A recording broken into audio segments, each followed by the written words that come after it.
जय भारत स्टूडेंट्स। तो सुपर 3000 के डे नंबर 32 में हम पहुंच चुके हैं और आज का जो अपना टॉपिक होगा वो है फिजिक्स में मैकेनिकल प्रॉपर्टी ऑफ सॉलिड्स, या जिसको इलास्टिसिटी भी कहा जा सकता है, स्थितिस्थापकता की बात करेंगे हम। तो बहुत छोटा सा चैप्टर है और ज़्यादा वैरायटी के क्वेश्चन भी नहीं बनते इससे, ये उसका सबसे बेनिफिट पॉइंट है। और हम ये गारंटी भी नहीं दे सकते बच्चों के इससे क्वेश्चन आएगा कि नहीं आएगा, ठीक है। जैसे 25 पेपर का अगर 25 क्वेश्चन वाला पेपर हो तो पूरा चांस है कि इससे क्वेश्चन आने के चांसेस कम बने रहते हैं। लेकिन अब जैसे इस साल आपको पता है 2021 में 30 क्वेश्चंस वाला पेपर बनेगा जिसमें से 5 ऑप्शन होंगे, वो अलग चीज़ है। लेकिन उसमें चांसेस बन जाता है कि इससे भी क्वेश्चन पूछा जा सकता है, लेकिन फिर भी कोई गारंटी नहीं है, ठीक है। क्योंकि अभी तक जेईई मेन के बच्चों टोटल 71 पेपर हो चुके हैं और 71 पेपर में से मिला के अभी तक 39 क्वेश्चन ही पूछे गए हैं बच्चों। ये इस चैप्टर के साथ बड़ी दुर्घटना हुई है, समझ रहे हो आप। यानी हर दो पेपर में से एक पेपर में ही इससे क्वेश्चन आएगा, ऐसे चांसेस बनते हैं। तो यहाँ पे हमें थोड़ा ध्यान भी रखना पड़ेगा। वैसे चैप्टर भी छोटा सा है उसके सामने, इसलिए ज़्यादा मेहनत भी नहीं लगती। तो चैप्टर स्किप करने लायक नहीं है, ठीक है। अगर बड़ा सा चैप्टर हो और क्वेश्चन एक भी ना आता हो तब उसको कह सकते हैं भाई स्किप कर दो।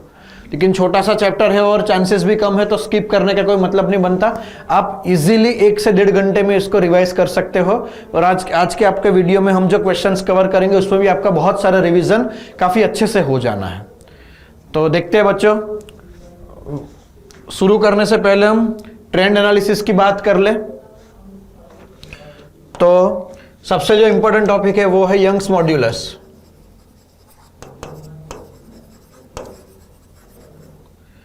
फिर शेयरिंग वाले क्वेश्चन बन सकते हैं, बल्क मॉड्यूलस, और लास्ट में पोटेंशियल एनर्जी वाले जो यंग मॉड्यूलस से ही जुड़ा हुआ टॉपिक है।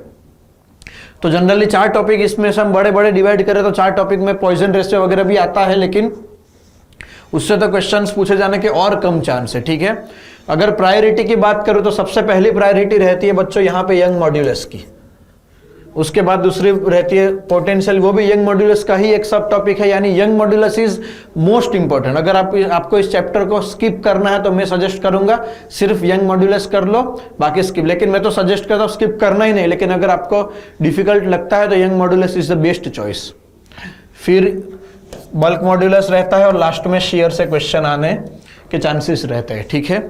तो स्टार्टिंग के जो अपने सारे क्वेश्चन होंगे वो सारे यंग मॉड्यूलस पे होंगे, लास्ट में हम बल्क मॉड्यूलस, शेयर, इन सब के क्वेश्चंस देखेंगे, ठीक है। यंग मॉड्यूलस बहुत इंपॉर्टेंट टॉपिक है यहाँ पे और बड़ा आसान। यंग मॉड्यूलस का एक ही फॉर्मूला है जिस पे फॉर्मूला बेस्ड सारे क्वेश्चन बनते हैं। y = f/a upon delta l/l, यानी ये हो जाएगा बच्चों FL/a डेल्टा l, ठीक है। यहां से हम क्वेश्चंस देखेंगे।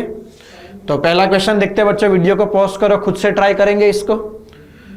तो यहाँ पे मास दिया गया है, attach to one end of wire of length दिया गया है, maximum angular speed with which it can be rotated about other end दिया गया है, और ब्रेकिंग स्ट्रेस बोला गया है हमें, ठीक है।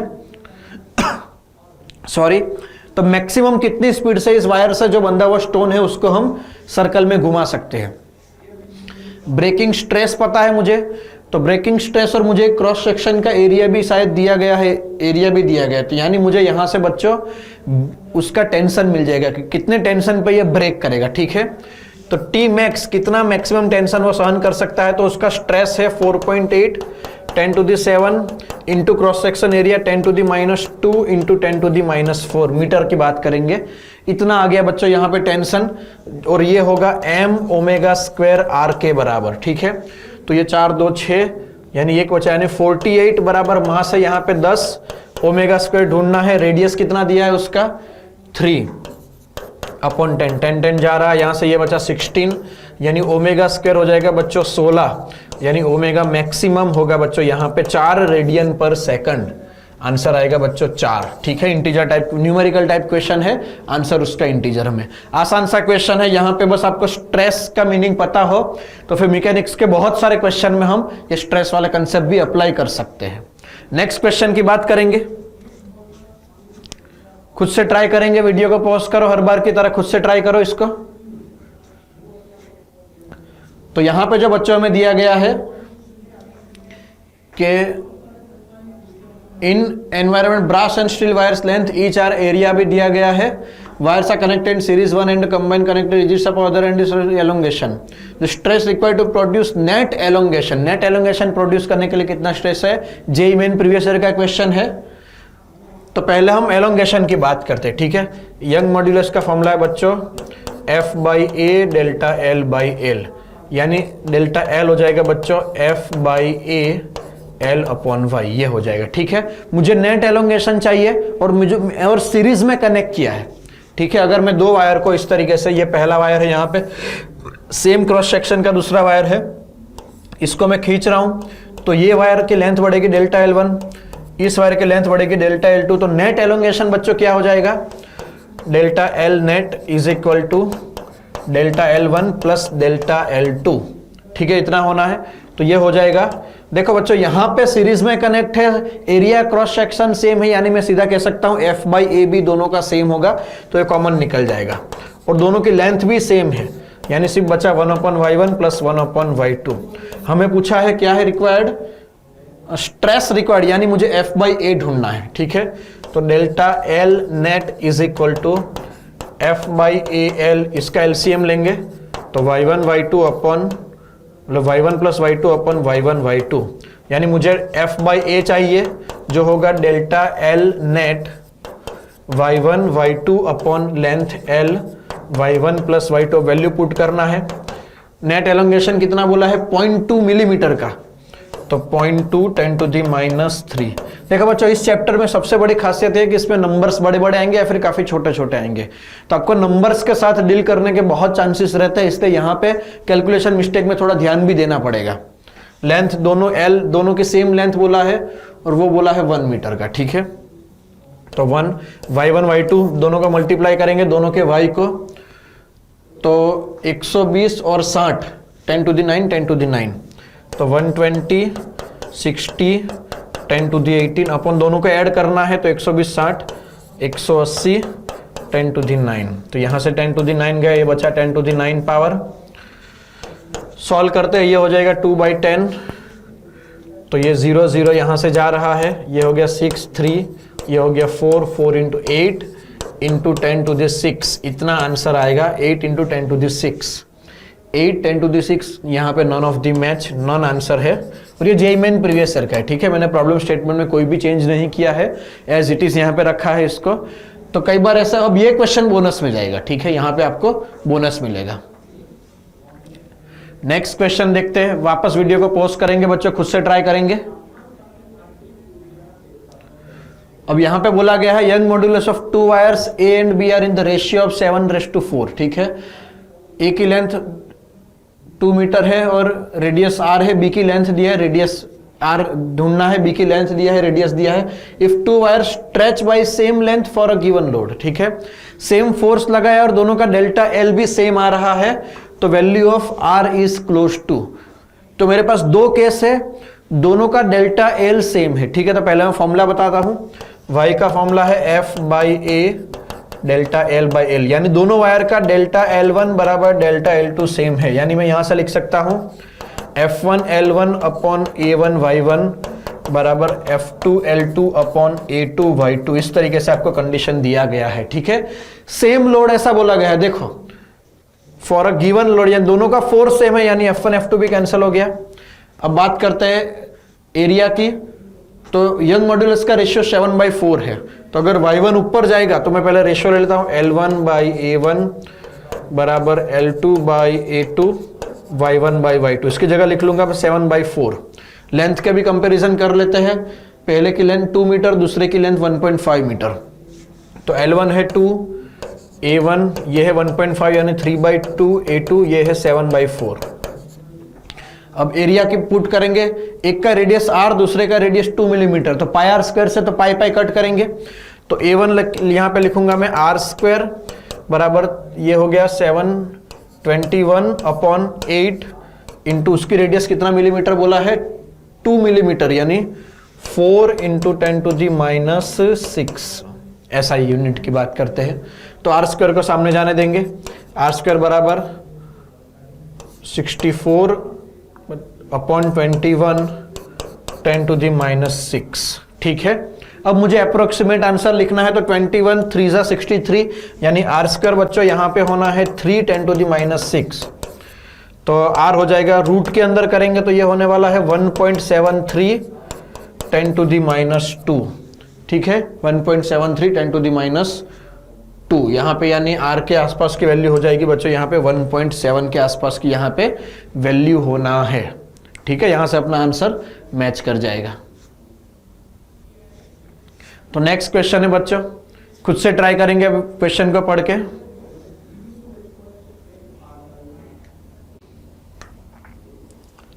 तो देखते हैं बच्चों क्वेश्चन। अब ये जो क्वेश्चन है वो शेयरिंग पे बेस्ड है, ठीक है, शेयर स्ट्रेस के कंसेप्ट है। यहाँ पे हम एफ फोर्स लगाएंगे तो ये चीज बेंट होगी, ठीक है, उस तरीके से हमें क्वेश्चन को देखना है। हम जानते हैं कि जैसे ये ब्लॉक है अभी इस तरीके से, यहाँ पे फोर्स लगाया एफ, यहाँ पे फोर्स लगाया एफ, तो ये चीज कैसे होगी, इस तरीके से बेंट हो जाएगी, ऐसे बेंट हो जाएगी, ये वाले फोर्स और ये वाले फोर्स की वजह से, ऐसा कुछ दिया गया है, ठीक है। और जो शियरिंग स्ट्रेस है उसका फॉर्मूला क्या आता है बच्चों, शियरिंग स्ट्रेस ईटा का फॉर्मूला आता है force upon area divide by ये एंगल फाई, ये वाला एंगल फाई, ये उसका फॉर्मूला आता है, ठीक है। और ये फोर्स है तो यहाँ का जो सरफेस है इस सरफेस का एरिया लेंगे, ठीक है, ये हमने थोड़ा इंट्रोड्यूस कर दिया। क्वेश्चन को पढ़ते हैं। Force of 10 to the 5 Newton each are applied in the opposite direction on the upper and lower faces of cube of side 10 centimeter, shifting the upper face parallel to itself by 0.5 centimeter. If side of another cube of the same material same है यानी उसका sigma same है, ठीक है, 20 centimetre कर दिया, then under similar condition as above the displacement will be, ये पूछा है, ठीक है, फाई डिस्प्लेसमेंट कितना होगा ये हमें निकालना है। और हमारा जो क्यूब है उसकी साइड चेंज कर दिया है 20 सेंटीमीटर से। तो देखते हैं यहाँ पे बच्चों क्या आएगा, ईटा सेम रखा है, फोर्स भी सेम रखा है, अगर हम साइड चेंज कर देते हैं, देखो मैंने साइड डबल कर दिया, तो उसकी इफेक्ट क्या होगी बच्चों, एरिया कितना हो जाएगा, यहाँ पे एरिया डबल करने से जो फेस का एरिया है वो 4 टाइम हो जाएगा। यानी अगर मेरा φ1 इनिशियल φ1 है f बाई ए ईटा, तो φ2 कितना हो जाएगा बच्चों, f बाई 4a ईटा, ठीक है, यानी एंगल 1/4 होने वाला है। सबसे पहली चीज ये हो गई, एंगल हो गया 1/4। अब मुझे पूछा है ये वाला डिस्प्लेसमेंट, ये वाला डिस्प्लेसमेंट पूछा है, तो ये मानो φ1 है तो डिस्प्लेसमेंट है पहले x डेल्टा x, तो φ1 को मैं क्या लिख सकता हूं, मानो ये लेंथ है l, तो φ1 को लिख सकता हूं डेल्टा x बाई l, ठीक है। तो कितना वो शिफ्ट हुआ था, 0.5 सेंटीमीटर शिफ्ट हुआ 10 सेंटीमीटर, तो यहाँ पे डेल्टा x कितना आता है बच्चों, φ1 आने वाला था 0.5 सेंटीमीटर अपॉन 10, यानी ये 5 अपन यानी 1/20, ये आ जाता φ1, ठीक है। तो φ2 कितना आना है, φ2 आना है φ1/4, यानी ये आने वाला है 1/80, ये आएगा दूसरा वाला एंगल, और ये किसके बराबर होगा, डेल्टा x अपॉन नई लेंथ L2, डेल्टा x2, तो नया डेल्टा x2 कितना आना है, L2 यहाँ पे है 20 सेंटीमीटर अपॉन 80, ये हो जाएगा 1/4, यानी ये आना है बच्चों 0.25 आंसर आएगा अपना, है कोई ऑप्शन 0.25, ये अपना आंसर होगा, ठीक है। तो जो शेयरिंग स्ट्रेस में जो यहाँ पे स्ट्रेन होता है वो स्ट्रेन एंगल से होता है, तो मैंने एंगल का रिलेशन ढूंढ लिया, फिर वो सिर्फ इनफ नहीं है, यहाँ पे एंगल में भी साइड का हमें कंसिडर करना है, ठीक है। जब मैं नया एंगल लूंगा φ2 के लिए, तो φ2 में ये नई लेंथ लूंगा, क्योंकि अब मेरा जो क्यूब है वो डबल हो चुका है, अब नया क्यूब इस तरीके से बड़ा सा क्यूब है जिसकी ये लेंथ L2 है जो 20 डबल लेंथ हो चुकी है, और ये नया एंगल आएगा यहाँ पे φ2, ठीक है। तो ये इन सारी चीजों का यहाँ पे हमें ध्यान देना है। तो एक बार एंगल की कंपैरिजन मिल गई, फिर हमें पुराने एंगल की वैल्यू नए एंगल से हम कंपेयर करके आराम से आंसर ला सकते हैं, ठीक है। तो नेक्स्ट क्वेश्चन देखते हैं। बहुत अच्छा क्वेश्चन है बच्चों, थोड़ा सा टफ भी पड़ सकता है क्योंकि 2-3 चीजें यहाँ पे समझनी है, तो मैं करूँ उससे पहले आप खुद से ट्राई करो वीडियो को पॉज करके। तो क्वेश्चन को समझते हैं। यहाँ पे 1 मीटर लंबा जो रॉड है उसकी रेडियस दिया हुआ है, फोर्स अप्लाई किया है, और फोर्स इज एग्जैक्टली यानी फोर्स की वैल्यू एग्जैक्टली पता है। Least count in the measurement of all length 0.01 millimetre, which of the following statement is false. हमें सारे स्टेटमेंट को देखना है और कौन सा स्टेटमेंट फॉल्स होगा वो हमें पता करना है, ठीक है। तो सबसे पहली चीज हम देखेंगे, कि मैक्सिमम, देखो यंग मॉड्यूलस की बात किया तो पहले फॉर्मूला निकाल लेते हैं। यंग मॉड्यूलस का फॉर्मूला है F/A डेल्टा L/L। अब देखो ये परसेंटेज चेंज की बात है यंग मॉड्यूलस में, तो यहां पे हम dy/y करेंगे तो ये होगा dF/F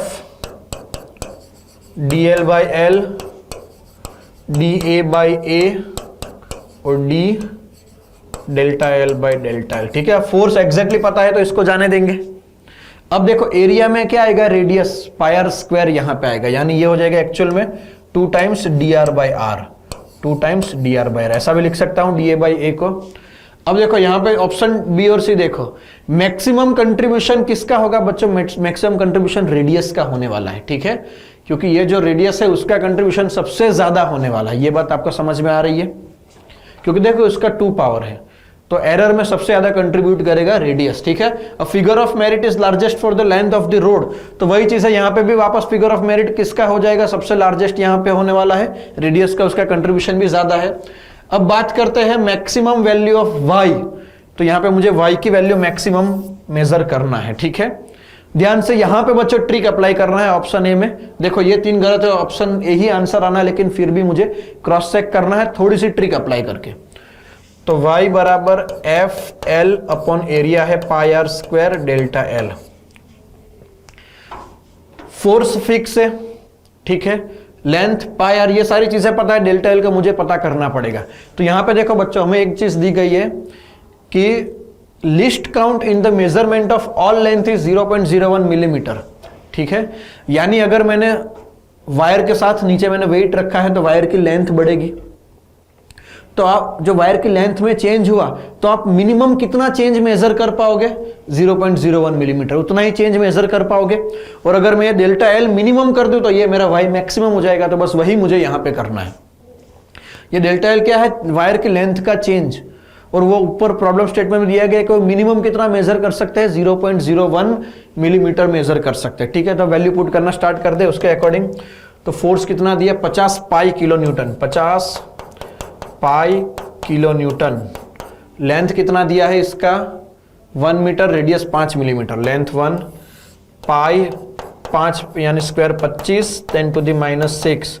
डेल्टा L कितना बोला था, 0.01 मिलीमीटर यानी 10⁻⁵। पाई पाई जाने दो, ये हो गया 2, तो ये हो गया 2 इंटू 10⁻⁶, 6 5 11 3 14, 2 इंटू 10⁻⁴, ऐसा कोई आंसर आना चाहिए, और ये रहा अपना ऑप्शन है।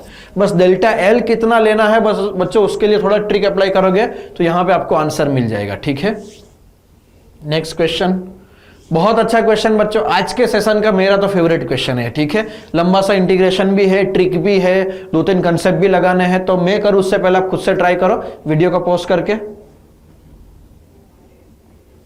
तो यहां पे बच्चों एक मस्त स्ट्रक्चर दिया गया, पहले ध्यान से समझेंगे। Uniformly tapering conical wire is made from material of Young modulus y and normal unextended length L। ठीक है, उसकी लेंथ है यहां पे L, ये है L। The radii at the upper end the lower end are R and 3R। ठीक है, उस तरीके से स्ट्रक्चर है, तो स्ट्रक्चर को समझेंगे। ट्रंकेटेड कौन है, इस तरीके से, तो यहां पे रेडियस कितना है बच्चों, 3R, और ऊपर रेडियस कितना है बच्चों, R। इस तरीके से यहां पे हमें स्ट्रक्चर दिया गया है। तो upper end of wire is rigid support and mass M is suspended lower end, और यहां पे हमने M मास को सस्पेंड किया है। ठीक है, और इसको हम मानेंगे बच्चों मासलेस, मास की कोई बात नहीं किया गया, इसको हम मानेंगे मासलेस, यानी हर जगह टेंशन फोर्स सेम होगा, mg के बराबर होगा। सबसे पहले तो हमें यह समझ में आना चाहिए, अगर इसका भी मास इसका भी मास होता तो डेंसिटी दे रखी होती, प्लस हर जगह टेंशन अलग अलग आता। मानो मैं इस लेवल की बात करता हूं, तो इस लेवल पे टेंशन ये mg तो होता ही होता, प्लस इसके का वेट भी आ जाता, तो यहां पे इसको मासलेस मानेंगे। तो मैं यहां से बच्चों y हाइट पे एक dy की लेंथ ले लेता हूं। तो पहले तो मुझे इस dy की रेडियस चाहिए, इसकी रेडियस r कितना होगा, r as a function of y चाहिए मुझे। ठीक है, r एज अ फंक्शन, तो अगर आप फॉर्मूला बनाओगे तो लिनियरली चेंज हो रही है, देखो रेडियस यहां पे 3r है, r है, लिनियरली चेंज हो रहा है, यानी लिनियर इक्वेशन बनेगा। तो रेडियस r बराबर slope m into Y plus C, इस तरीके से करेंगे तो रेडियस r बराबर, जब y बराबर 0 होगा तो रेडियस है 3r, यानी ये हो जाएगा प्लस 3r। स्लोप की बात करते हैं तो कितना चेंज हुआ रेडियस में, r माइनस से, यानी माइनस 2r अपॉन l, ये हो गया slope, minus 2r upon l into Y, ये हो गया radius as a function of y। तो ये वाला एरिया कितना हो गया, ये भी मुझे एरिया मिल गया। यहां पे जो रिंग डिस्क बनेगी उस डिस्क का एरिया क्या होगा बच्चों, पाई स्मॉल r स्क्वायर, इतना एरिया होगा, इसका एरिया होना है पाई स्मॉल r स्क्वायर। यहां पे मुझे टेंशन पता है, mg एरिया पता है, यंग मॉड्यूलस पता है, इस एलिमेंट की लेंथ कितनी है dy, देखो तो इस एलिमेंट में कितना चेंज हुआ वो मैं निकाल सकता हूं। फॉर्मूला कौन सा यूज करेंगे, y बराबर f by a delta l by L, तो यहां से मैं यूज कर सकता हूं डेल्टा l बराबर एफ एल अपॉन ए वाई। अब यहां पे मुझे l और डेल्टा l क्या लेना है, मैंने जो एलिमेंट लिया वो dy लेंथ का है, यानी ये l लूंगा dy और ये होगा dy में चेंज, ठीक है। तो चेंज इन dy बराबर F D Y upon Young modulus y, ये यंग मॉड्यूलस y है, एरिया होगा पाई r स्क्वायर।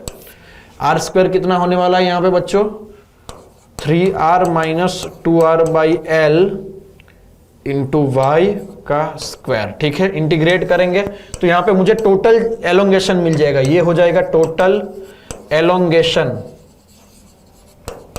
यहां से बाहर निकल रहा है f अपॉन वाई पाई, इतना बाहर निकल रहा है।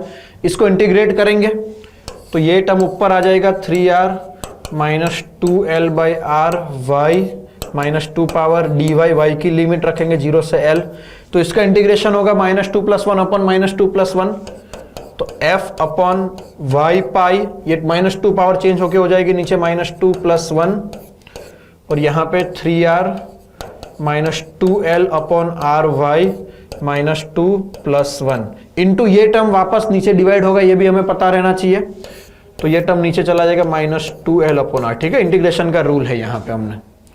अब लिमिट पुट करते हैं यहाँ पे 0 से लेके l तक, तो पहले ये माइनस होगा -1, तो वो लिमिट को चेंज कर देगा, l से 0 बना देगा, या फिर ये माइनस माइनस को हटा दो, तो यहाँ पे बचा बच्चों एफ आर ऊपर जाएगा, F R upon 2l Y pi, इतना हुआ।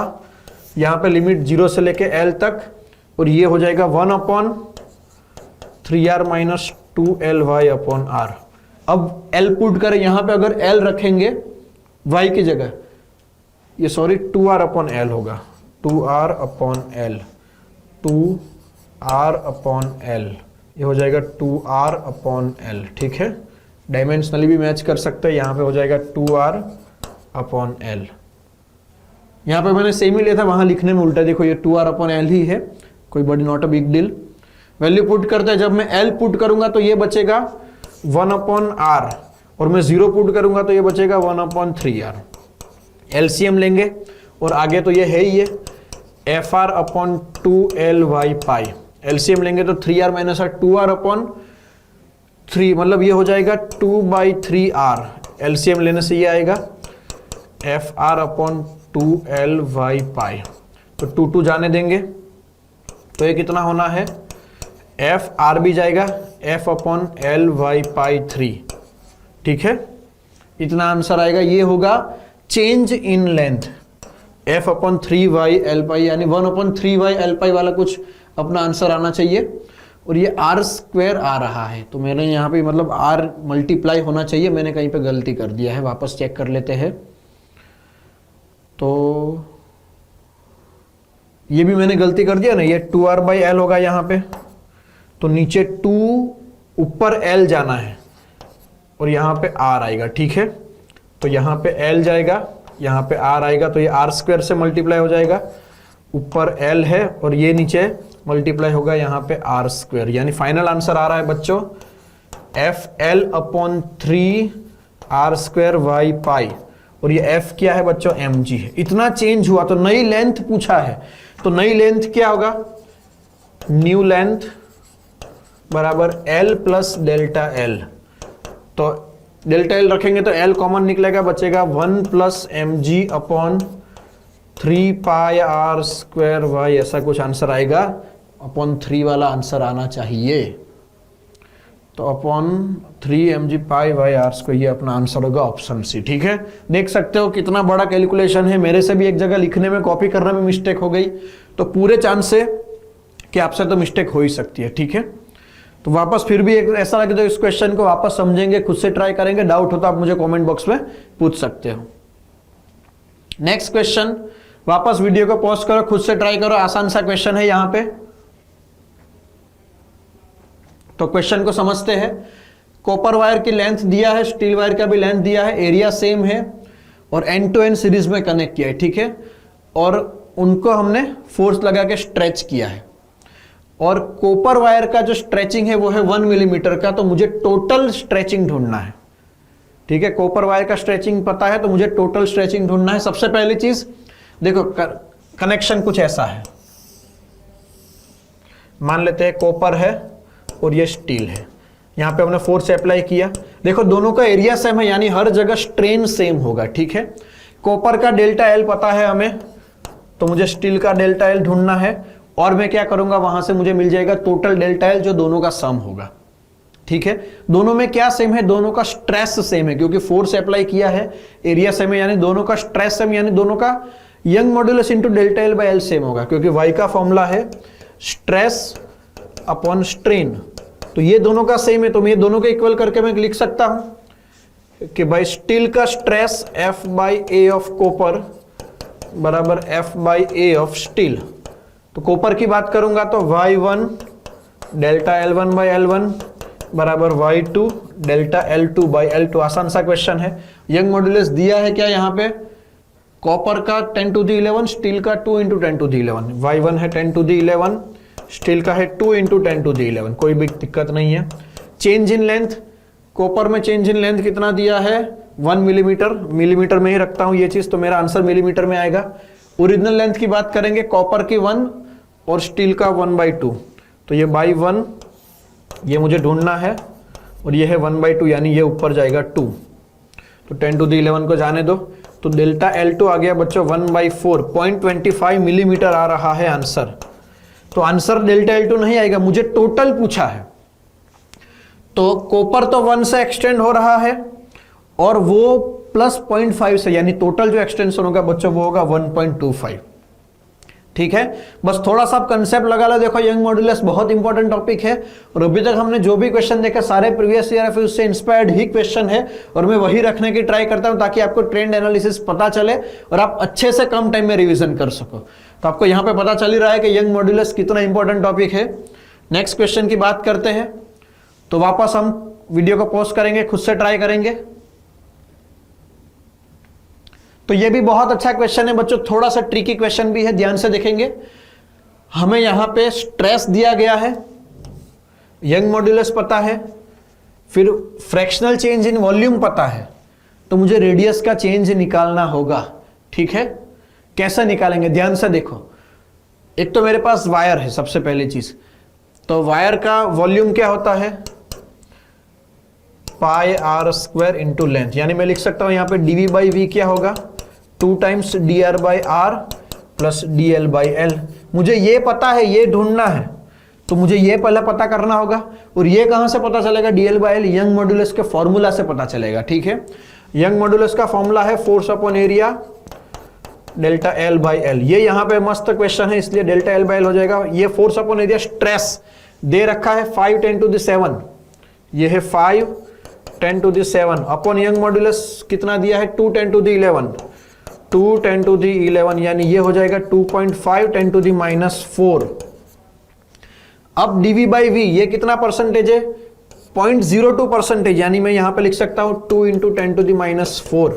परसेंटेज को मैंने फ्रैक्शन में चेंज कर दिया, is equal to 2 times dr by R plus 2.5 10 to the -4। ये सामने जाएगा तो 0.5 10 टू द -4 डिवाइड बाई 2 करेंगे तो ये हो जाएगा 0.25 10 टू द -4, ये होगा माइनस में dr बाई आर, यानी रेडियस में इतना डिक्रीमेंट आएगा फ्रैक्शनल चेंज 0.25 10 टू द -4, ये होगा अपना आंसर 0.25 10 टू द -। ठीक है, आसान सा क्वेश्चन है, बस ये निकालने के लिए ये ढूंढना पड़ेगा, और यहाँ पे यंग मॉड्यूलस अप्लाई करना है, आपको थोड़ा बहुत ही आइडिया आना चाहिए, तब जाके आप इसको कर पाओगे।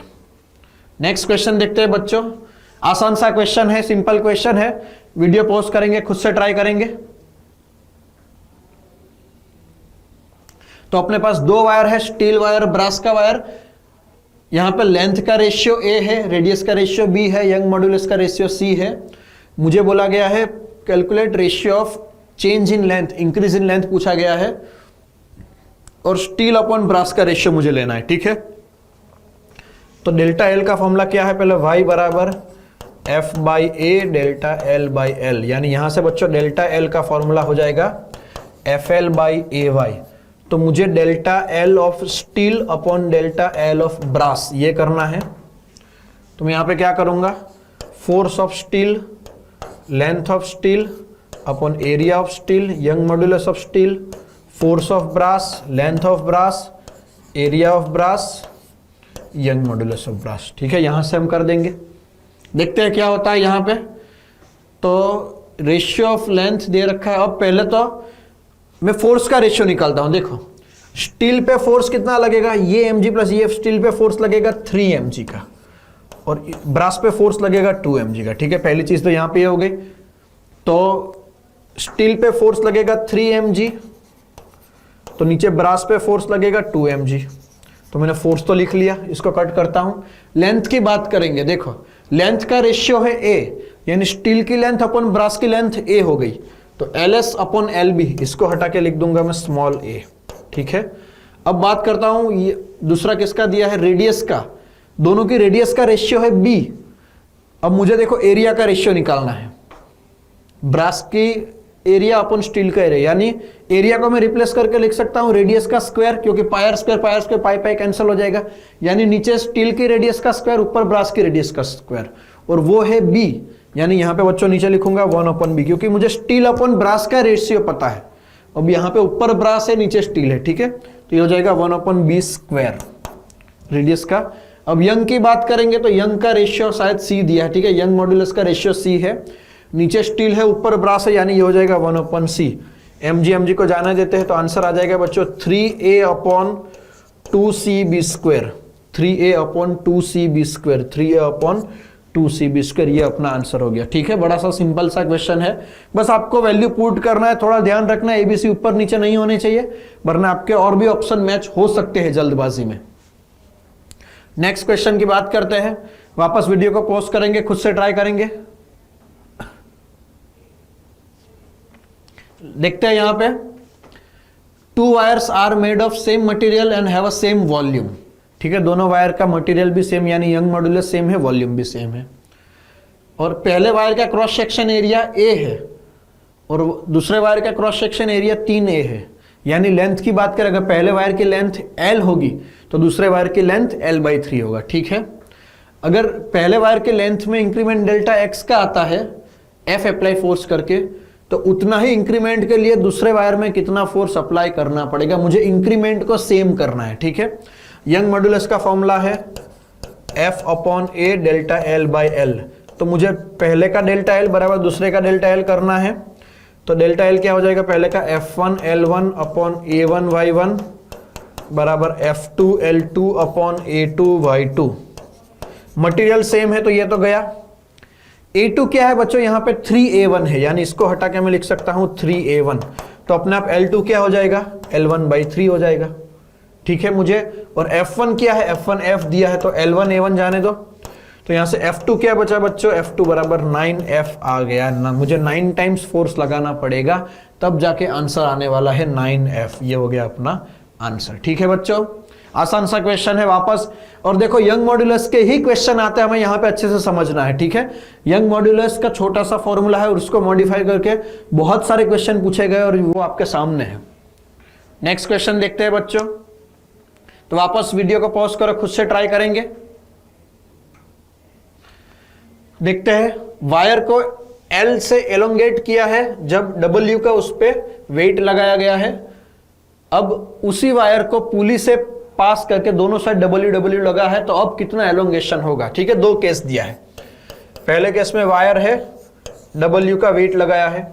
दूसरे केस में सेम वायर है, यहां पे W का वेट और यहाँ पे W का वेट इस तरीके से लगा है। तो देखो इस केस में हर जगह टेंशन कितना होगा, किसी भी पॉइंट पे टेंशन होगा W के बराबर। यहाँ पे भी दोनों जगह मास सेम है तो पुली रेस्ट पे रहेगी, यानी यहाँ पे भी हर जगह टेंशन होगा W के बराबर, यहाँ पे भी टेंशन होगा W के बराबर।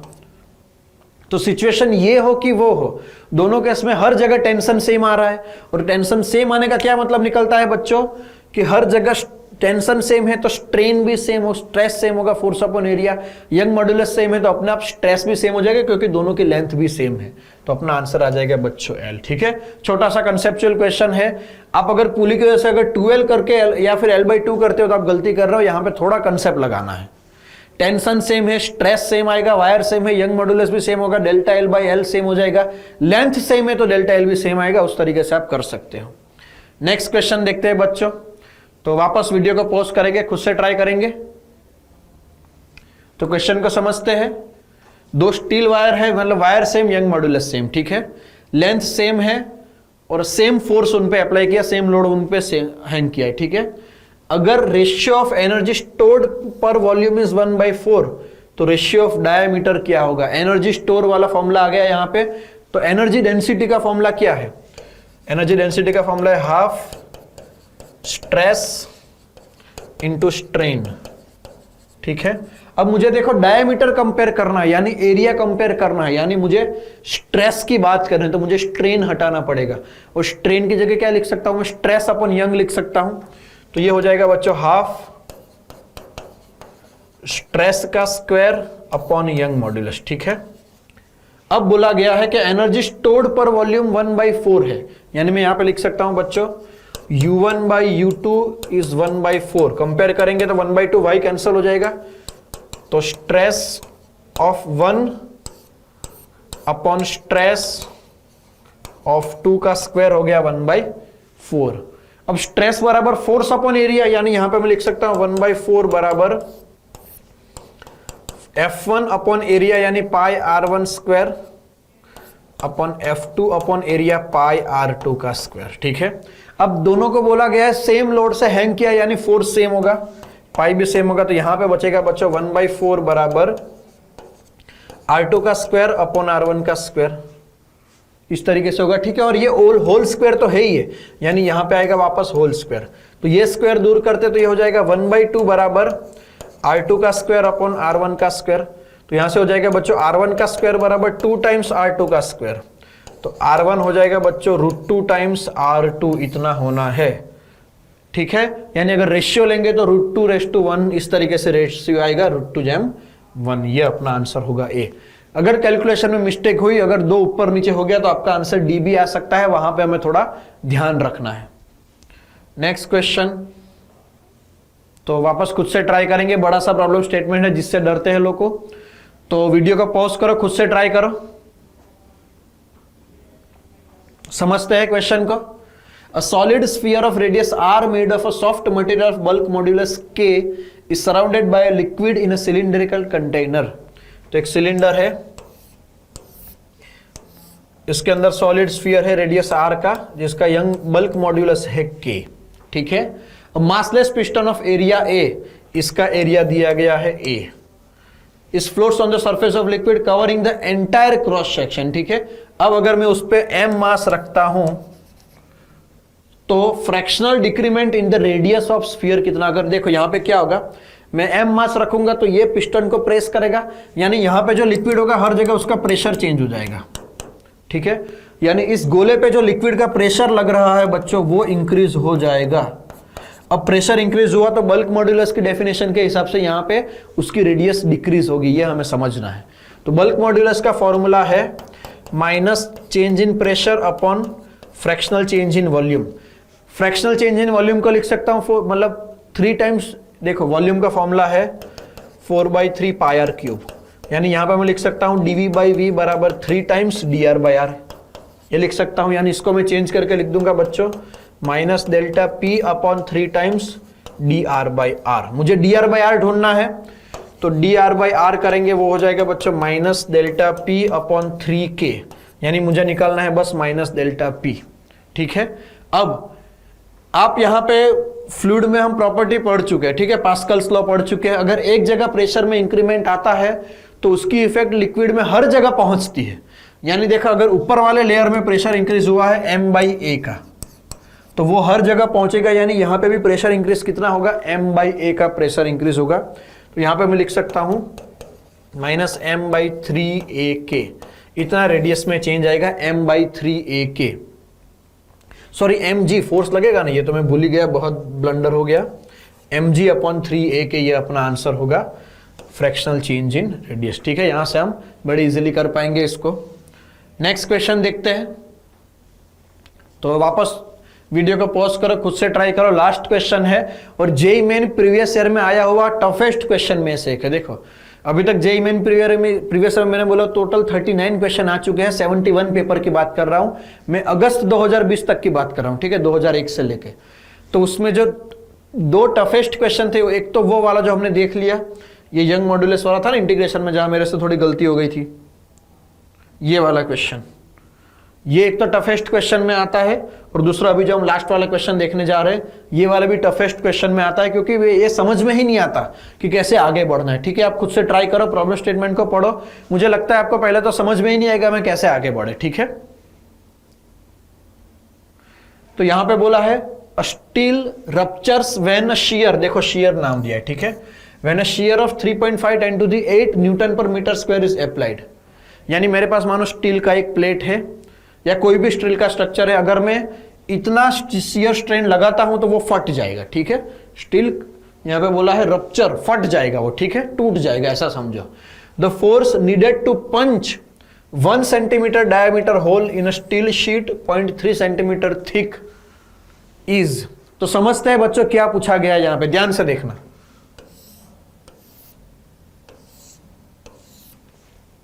देखो क्या यहां पे हो रहा है, मेरे पास एक शीट है,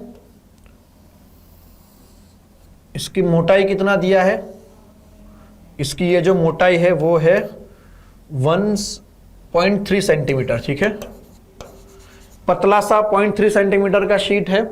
मुझे उसमें मस्त मुक्का मारना है और यहां पे एक होल क्रिएट करना है। ठीक है, मान लो यहां से मैंने एक होल क्रिएट कर दिया, तो देखो होल भी इस तरीके से थोड़ा ऐसा मोटा दिखेगा आपको, और ये हर जगह स्टील है। ठीक है, यहां पे ये हर जगह स्टील का स्ट्रक्चर है। यानी मैंने इतने एरिया में से स्टील को बाहर निकाल दिया। ठीक है, अब ध्यान से देखना बच्चों, अगर मैं मुक्का मारता हूं या फिर कोई भी फोर्स लगा के इतना एरिया से स्टील को बाहर निकालता हूं, ठीक है, यानी यहां पे बच्चों स्टील की मोशन कैसे हुई, ध्यान से देखना। मैं अगर साइड पे से देखूंगा तो मुझे कैसा दिखेगा, देखो स्टील की शीट ऐसा दिखेगी।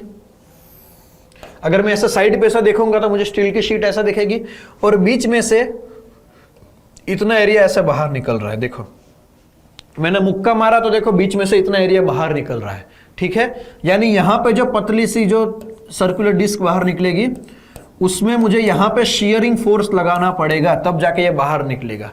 समझ रहे हो, शीयरिंग स्ट्रेस है यहां पे, क्योंकि देखो ये जो थोड़ा इमेजिन करना मुश्किल है, यहां पे जो सर्कुलर डिस्क जो बाहर निकल रही है, उसका जो आसपास वाला जो एरिया है, ठीक है, उस पे शीयरिंग स्ट्रेस लगने वाला है। किस पे शीयरिंग स्ट्रेस लगेगा, देखो मैंने तो मुक्का बीच में मारा, तो ये जो बीच वाला रीजन है यहां पे फोर्स नहीं लगना है।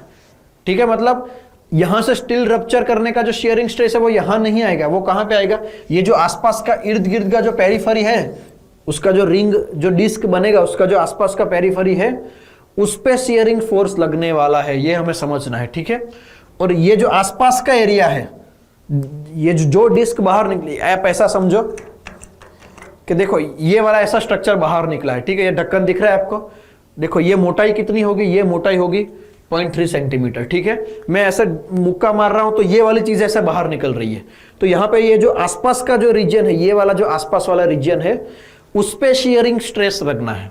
ठीक है, क्योंकि ये कैसे पता चला, क्योंकि देखो मैं फोर्स ऐसा लगा रहा हूं, मेरा फोर्स इस डायरेक्शन में लग रहा है, तो ये चीज बेंट होगी यहां पे, क्योंकि देखो ये देखो मैंने ये बेंड करके दिखाया है आपको। अगर मैं थोड़ा ढंग से ड्रॉ करूं इस चीज को, तो देखो कुछ इस तरीके से है, देखो ये बेंट हुआ और अब यहां से ये वाली लाइन चली जाएगी। ठीक है, ऐसा कुछ स्ट्रक्चर बनेगा। देखो तो देख रहे हो ये वाली चीज बेंट हुई, यहां पे ये बेंट हुआ है, तो ये यहाँ पे जो सरफेस पे जो स्टील कांटेक्ट में है वो उसको रोकने की ट्राई कर रही है, ठीक है। ये एग्जैक्टली वैसा ही है कि मानो ये ग्राउंड है, ओके मैंने इरेज किया, क्वेश्चन भी चला गया बच्चों।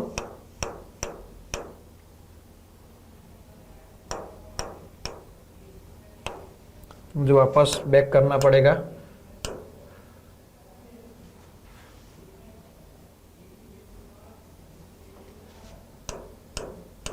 देखता है कहां तक हो पाता है ये।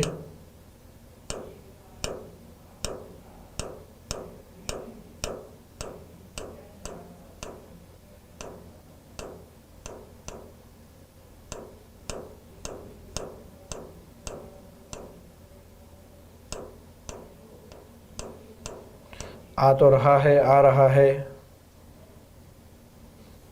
आ गया क्वेश्चन, ठीक है।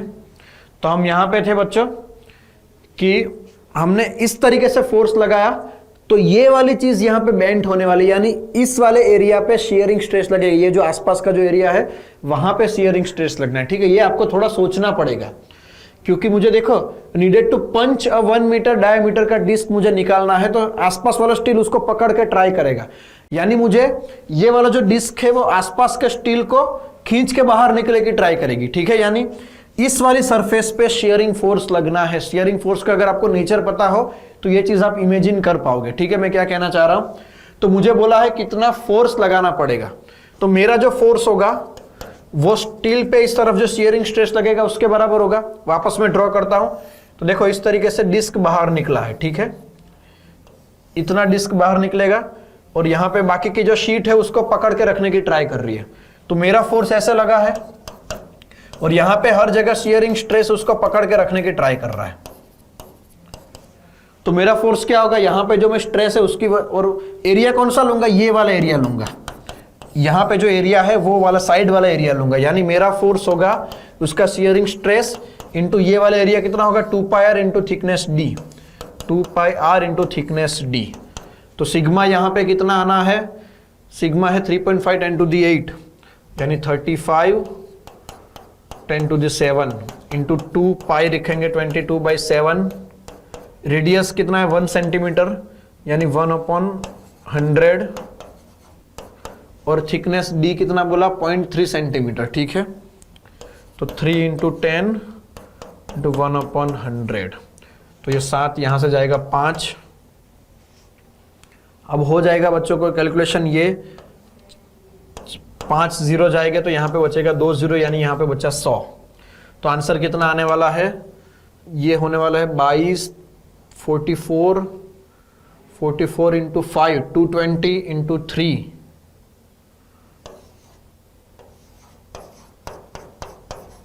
ऐसा कुछ। एक बार वापस कैलकुलेशन चेक कर लेते हैं, 5 2 10, ये हो गया 1000, ठीक है।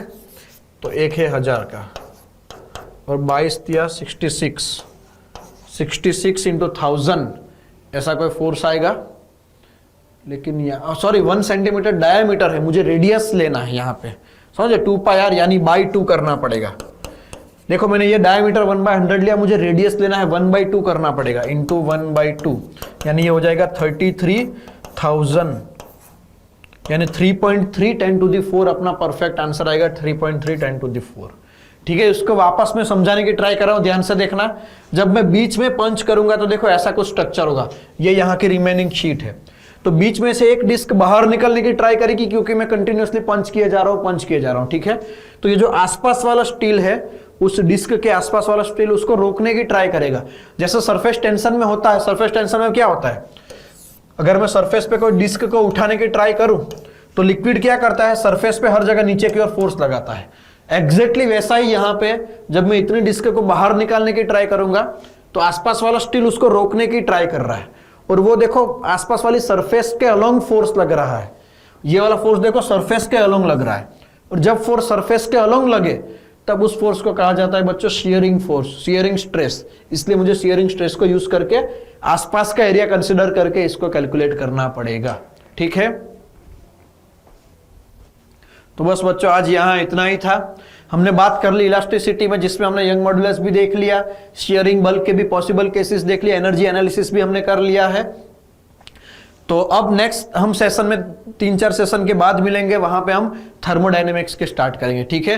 और मेरा मानना है कि अगर आपको कम टाइम में सबसे ज्यादा मार्क कवर करना है तो 2 ही टॉपिक आते हैं बच्चों, थर्मोडायनेमिक्स एंड मॉडर्न फिजिक्स, ठीक है। ये 2 चैप्टर ऐसे हैं जो छोटे से हैं और कम टाइम में आपको मैक्सिमम एडवांटेज दे सकते हैं। ऐसा कोई भी पेपर नहीं होगा जिसमें से थर्मोडायनेमिक्स में से 3 क्वेश्चन ना आए हो, ठीक है। थर्मोडायनेमिक्स में कैलोरीमेट्री हो गया, थर्मल एक्सपेंशन हो गया, हीट ट्रांसफर हम देख चुके हैं, केटीजी थर्मोडायनेमिक्स, ये सब मिला के मिनिमम 3 क्वेश्चन आने ही आने हैं थर्मोडायनेमिक्स में से। तो अगर आपको ये सीरीज, ये सेशन पसंद आ रहा है तो प्लीज वीडियो को लाइक कीजिए, चैनल को सब्सक्राइब कीजिए, अपने दोस्तों के साथ शेयर कीजिए, ताकि ज्यादा से ज्यादा लोगों तक ये चीज पहुंच सके। क्योंकि रिवीजन करने के लिए बेस्ट सीरीज है ये, हमारा मानना है कि अगर आपको प्रॉब्लम के थ्रू रिवीजन करना है तो कम से कम टाइम में मैक्सिमम कंटेंट इसी में आपका कवर हो पाएगा, ठीक है बच्चों। तो मिलते हैं बच्चों नेक्स्ट सेशन में थर्मोडायनेमिक्स के साथ। जय भारत।